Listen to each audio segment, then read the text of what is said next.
Welcome back to Greybush Productions.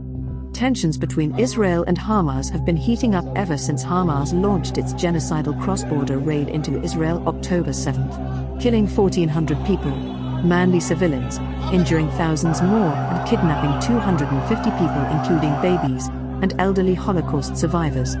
Since then, Hezbollah and Israel have been engaging in tit-for-tat reprisals, with each move escalating the situation. Just last night, Israel successfully pulled off a high-tech, unheard-of attack against thousands of Hezbollah terrorists by using telecommunications cyber hacking, which caused their electronic communication paging devices to literally explode in their hands and pockets.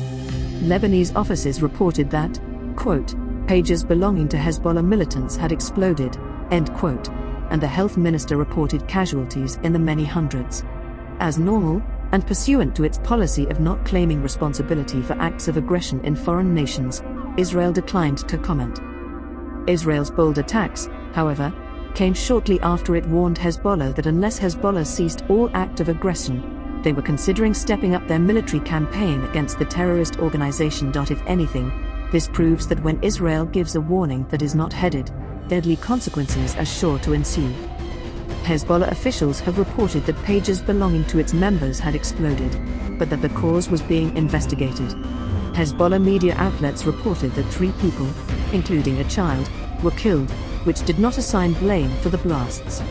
Lebanon's health minister, Firas Abayad, said that hundreds of people had been injured.